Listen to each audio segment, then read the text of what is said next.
Hello everyone, welcome to my YouTube channel.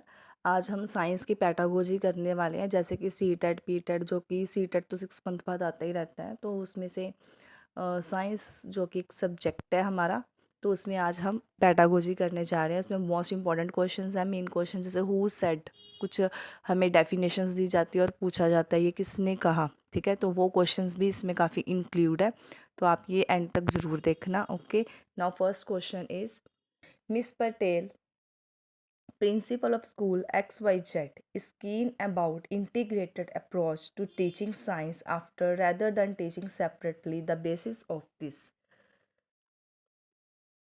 इसमें क्या है, जो मिस पटेल है वो प्रिंसिपल है XYZ स्कूल की। ओके, तो वो चाहती है कि जो भी जितने भी विषय हैं उन सबको एक साथ पढ़ाया जाए, मतलब साइंस को भी बीच में ही रखा जाए और सारे सब्जेक्ट को एक साथ पढ़ाया जाए। वो ऐसा क्यों कहना चाहती है, उसका क्या बेसिस है, मतलब किस बेसिस पे वो ये वाली बात बोल रहे हैं। तो इसमें हमारा जो आंसर आएगा वो आएगा जैसे कि फर्स्ट हमारे पास ऑप्शन है, non availability of qualified teachers in हर school to teach separate disciplines. इससे क्या होगा कि जो भी बच्चे स्कूल में हैं, स्कूल में जो भी पढ़े लिखे अध्यापक हैं, ठीक है, जो भी उनकी कमी है, जो कुछ सब्जेक्ट्स के टीचर हैं, वो सारे क्या कर सकते हैं कि एक जगह पे सभी सब्जेक्ट को एक ही टीचर करवा सकता है। Difficulty to adjust the teacher in the time table, ठीक है, जैसे कि कोई भी टीचर है उनको डिफ़िकल्टी आ रही है टाइम टेबल में, ठीक है, उसमें ये वाली जो समस्या ये आ रही है, ठीक है। थर्ड ऑप्शन है, जो अलग अलग जो टीचर्स हैं, ठीक है, उनको एडजस्ट करने में डिफ़िकल्टी हो रही है, वो इसीलिए बोल रहे हैं। उसने ये बोला ना कि जितने भी सब्जेक्ट है सबको एक साथ पढ़ाया जाए। उसने ऐसा क्यों बोला, वो बोले कि जैसे फर्स्ट ऑप्शन ये है क्योंकि टीचर्स को वो अलग अलग डिसिप्लिन क्रिएट नहीं कर पा रहे, इसलिए उसने बोली है ये बात। या फिर टीचर को टाइम टेबल एडजस्ट करने में प्रॉब्लम हो रही है, इसलिए वो बात बोल रहा है। या फिर उसको टीचर है जो difficulty of student to adjust to different teachers, जो बच्चे हैं अलग अलग टीचर्स के साथ एडजस्ट नहीं कर पा रहे, इसलिए ये बात बोली गई है। फोर्थ ऑप्शन है, all the disciplines are interlinked and the teacher can draw on the cross curriculum linkage. या फिर फोर्थ वाला ऑप्शन है, तो इसमें जो अपना आंसर है वो है फोर्थ ऑप्शन। क्योंकि देखो फर्स्ट ऑप्शन ऐसा तो है नहीं कि जो टीचर है वो क्या करेंगे, स्कूल में जितने भी पढ़े लिखे टीचर हैं उनमें कोई ना कोई कमी है इसलिए बोल रहा है, नहीं। वो चाहता है वो बच्चों को पता चले कि सभी डिसिप्लिन्स के बारे में, और ये भी पता चले कि जितने भी सब्जेक्ट हैं वो कहीं ना कहीं एक दूसरे के साथ जुड़े हुए हैं, वो इंटरलिंक्ड है सारे सब्जेक्ट्स। इसलिए वो ये बात, इस बिहाफ पर वो ये बात बोल रहा है कि जो टीचर है वो सारे सब्जेक्ट को एक साथ पढ़ाएं। ओके, ताजो एक हर एक सब्जेक्ट को किसी दूसरे सब्जेक्ट के साथ इंटरलिंक्ड करके उनको पढ़ाया जाए, उनको डिसिप्लिन समझाया जाए, हर एक सब्जेक्ट के बारे की जो जो भी वैल्यू है हर सब्जेक्ट की उनको पता चले। Now second question is, in continuous comprehensive evaluation, जो कि CCE की फुल फॉर्म है, continuous comprehensive evaluation, the term continuous implies. उसमें से CCE की जो ये फुल फॉर्म है, ओके, तो इसमें से जो टर्म है कॉन्टीन्यूस, इसका मीनिंग क्या है।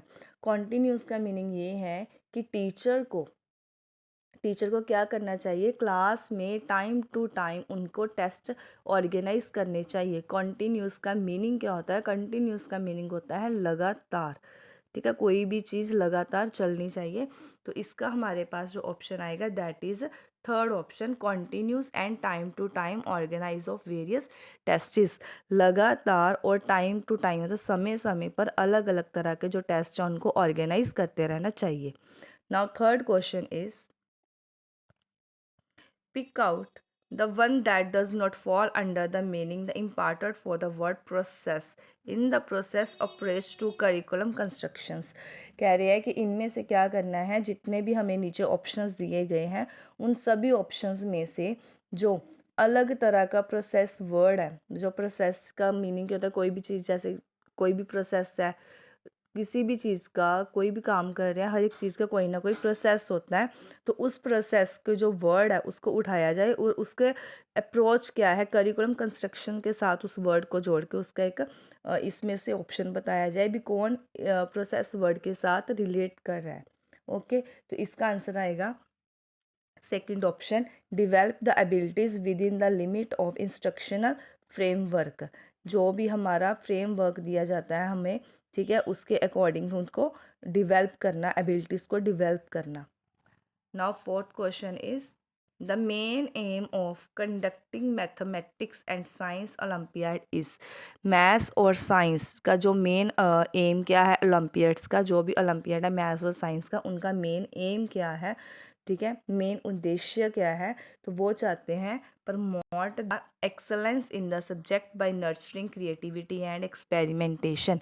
वो चाहते हैं जो भी सब्जेक्ट है साइंस और मैथ, उन दोनों सब्जेक्ट्स को नेचर के साथ रिलेट करके, जैसे जो होता है ना एक्सपेरिमेंटली, ठीक है, जैसे नेचर के साथ जो हमारा इन्वायरमेंट है उनके साथ रिलेट करके मैथ्स को पढ़ाया जाए, ठीक है, नेचर के साथ हर एक चीज़ को एक्सपेरिमेंटली बच्चों को कराया जाना चाहिए।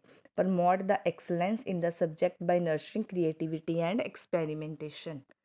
Now next question fifth, the teaching learning process of science in classroom at level of formal education is directed by। जो टीचिंग लर्निंग प्रोसेस है साइंस का, ठीक है, वो किस चीज़ पर निर्धारित है, that is first option values inherent in the subject. जो भी विषय है हमारा, जो भी सब्जेक्ट है उसके जो भी मेन इनहेरिएंट, जो भी उनकी मेन वैल्यूज़ है उनके अकॉर्डिंग ही उनको टीचिंग लर्निंग जो प्रोसेस है वो करना चाहिए। जैसे साइंस के बारे में बात हो रही है तो साइंस को ही आधार रख के साइंस के जो भी मेन वैल्यूज़ है या कोई भी चीज़ें हैं उनको आधार पर रख के ही हमें teaching learning process of science classroom के उस लेवल के अकॉर्डिंग ही रखना चाहिए। Six question, heuristic method is intended to provide the training in method. अब ह्यूरिस्टिक मेथड क्या होता है, ह्यूरिस्टिक मेथड होता है डिस्कवरी मेथड, जिसको हम बोलते हैं खोज करना, ठीक है, ह्यूरिस्टिक मेथड होता है खोज करना। नॉलेज ये क्या है, हमारी नॉलेज का सेकेंडरी कंसिडरेशन होता है, मतलब अगर हमें कोई नॉलेज लेनी है तो उसका ये दूसरा पार्ट होता है। और ये जो ह्यूरिस्टिक मेथड है वो हमें किसने दिया है, वेस्टवे ने दिया हुआ है, ठीक है, उसके द्वारा ये हमें डेफिनेशन दी गई है। Heuristic method is intended to provide a training in method, जो कि हमारा सेकंड कंसिडरेशन है, और ये बात वेस्टवे ने कही है। तो किस आधार पर उसने ये बात बोली है, heuristic method is aimed at imparting the process skills. Third option, imparting process skills. Next question, four applicants of the post of TGT trained graduate teacher है साइंस के, were ask to plan a lesson. उन्हें कहा कि एक lesson है, ठीक है, जो बनाना है, और टॉपिक उनका क्या है, consequences of deforestation. Consequences of deforestation meaning TGT की पोस्ट के लिए जो भी 4 आए हैं पर्सन, उनको बोला गया कि अपनी जंगलों की कटाई के जो कॉन्सिक्वेंसेज हैं, उनके जो सिट्टे हैं, उन पर एक पाठ योजना बनानी है, ठीक है। अब हेठ लिखे में जो भी हमारे जो भी नीचे दिए गए हैं इनमें से कौन सी जो योजना है वो वैज्ञानिक सोच है।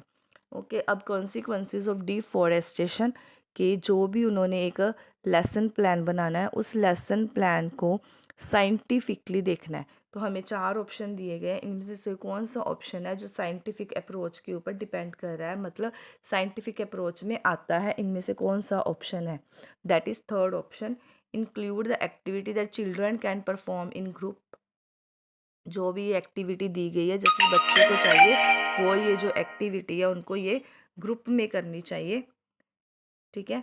और draw the conclusion through the power point presentation, उन्हें ग्रुप में जाकर ये सारी एक्टिविटी करनी चाहिए और उनके बाद जो कंक्लूजन है उनको पावर पॉइंट मतलब एक PPT बना देनी चाहिए उसकी, जो उन्होंने कॉन्सिक्वेंसेस निकाले हैं। Next question, while selecting a performance task to help the student develop the researching oriented skill in science class, teacher may pick up a topic, ठीक है।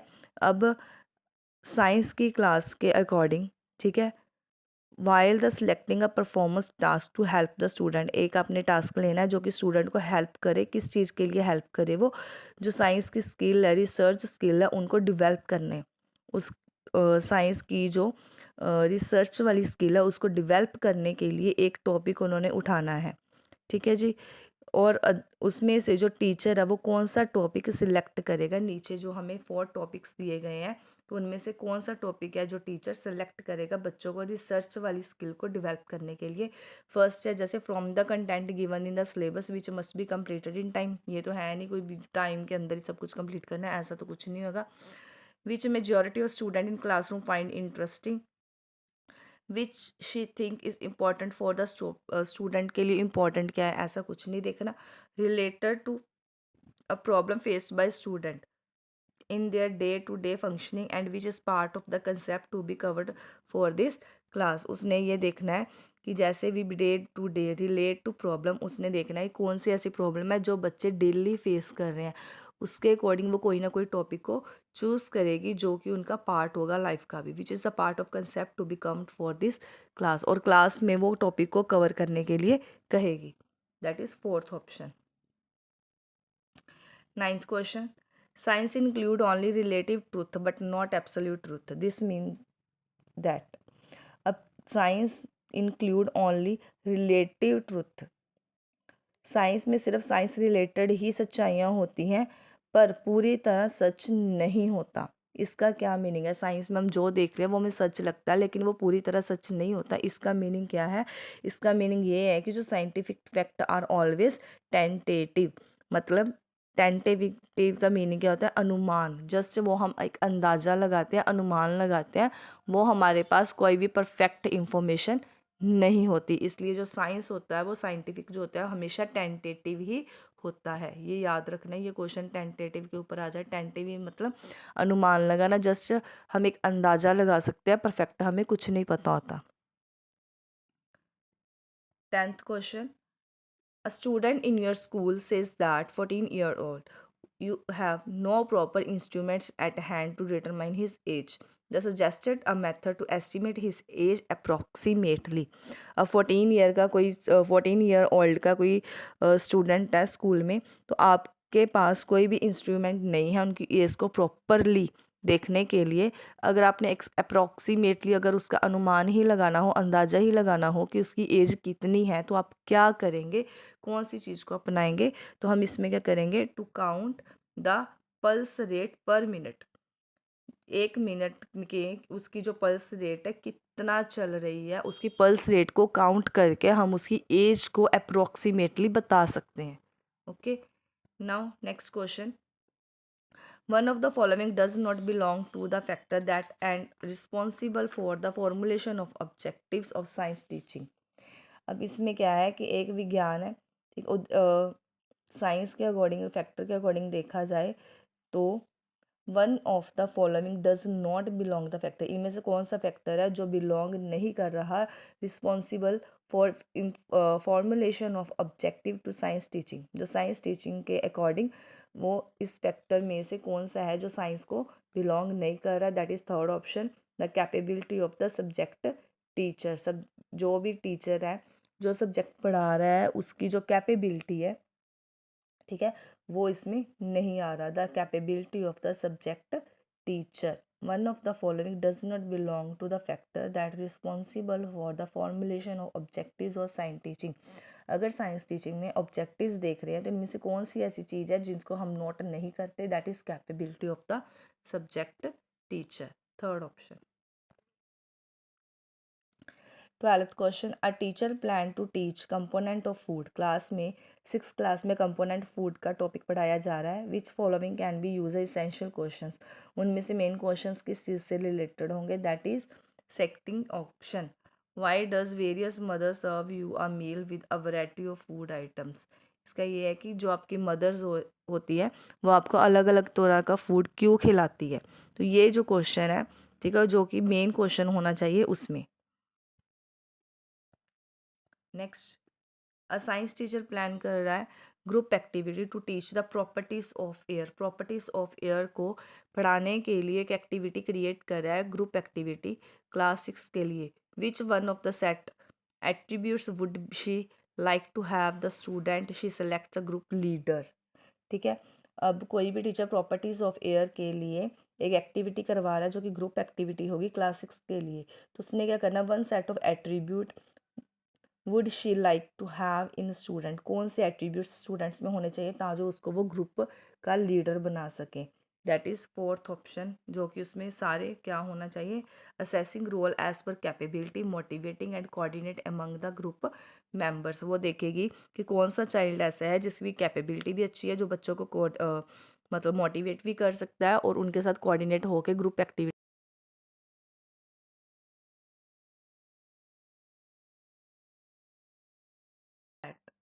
अब ये मेन क्वेश्चन है, to learn science to do science. अब ये word किसने कहा है कि साइंस को सीखना, साइंस को सीखने के लिए साइंस को करना पड़ेगा, साइंस को सीखना मीन्स साइंस को करना। तो ये वर्ड किसने कहा है? डॉक्टर DS कोठारी ने। तो ये वर्ड किसने कहा है? Doctor DS Kothari.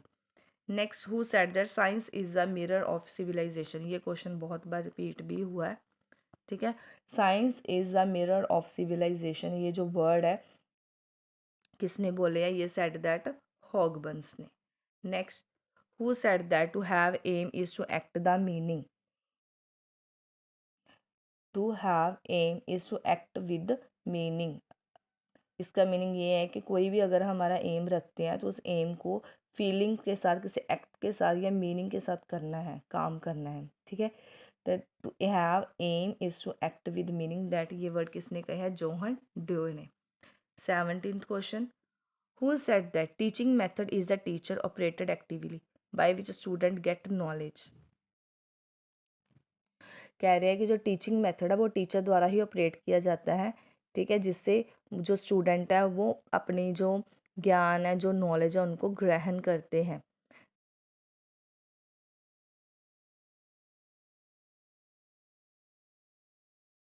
Word is Wesley ने। Who said that, next question, who said that discussion is a social action in its form. जो डिस्कशन होती है, विचार विटांद्रा शुद्ध रूप में, ठीक है, सामाजिक काम है। मतलब ये वर्ड किसने कहे हैं? जॉनसन ने। Next, who said that a project is a whole hearted purposeful activity. जो प्रोजेक्ट होता है वो क्या होता है? एक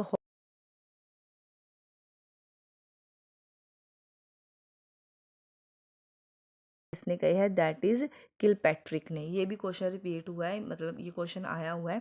ये वर्ड किसने कहे हैं? किलपैट्रिक ने।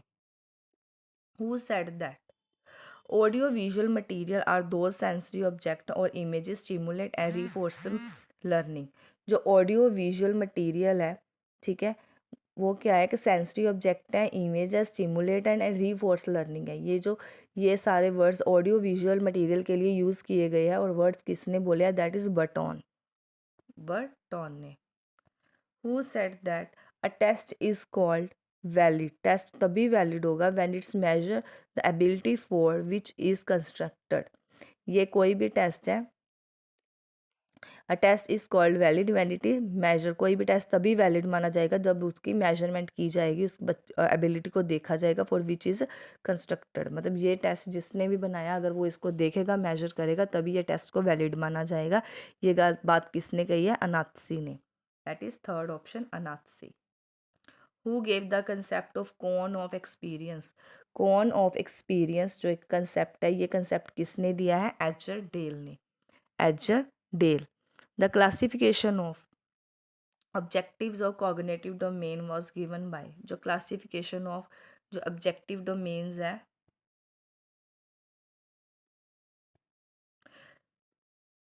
Classification of objectives of cognitive domain was given by. जो कॉग्निटिव डोमेन के ऑब्जेक्टिव्स है वो किसने दिए हैं? That is given by objectives doctor Bloom. किसने दिया है? डॉक्टर बलूम ने। Who developed the interaction method of teaching, sorry model of teaching. Who developed the interaction model of teaching. जो मॉडल ऑफ टीचिंग है वो किसने दिया है? फ्लैंडर्स ने। That is given bye Flanders. Who design the micro teaching device. जो micro teaching device है वो किसने डिफाइन किया है? स्किनर ने। Who design the micro teaching device? Skinner. Doctor Bloom classified cognitive domain. Cognitive domain जो कि बहुत इंपॉर्टेंट टॉपिक है, ये डॉक्टर ब्लूम ने दिया है। तो इसकी कितनी जो कैटेगरीज बनाई गई हैं, कितने इसके पार्ट्स हैं? दैट इज 6 एरियाज इसको दिए गए हैं कॉग्निटिव डोमेन को। ओके जी, कॉग्निटिव डोमेन को 6 एरियाज गिवन है। Now next question 27, the point not included in the professional skill of a teacher. कोई भी टीचर है, ठीक है, the point not included in the professional skill of a teacher, कौन सा point है जो कि प्रोफेशनल स्किल ऑफ टीचर में इंक्लूड नहीं होता, उसमें नहीं होता, that is 27th option is second, dedication. Dedication, the point not included in the professional skills of a teacher is dedication. Next question, which problem in classroom is due to curriculum, curriculum के कारण कौन सी problem आती है classroom में, ठीक है, which problem is classroom is due to curriculum, that is option is third, indiscipline. Indiscipline, indiscipline की वजह से करिकुलम और क्लासरूम में प्रॉब्लम आती है।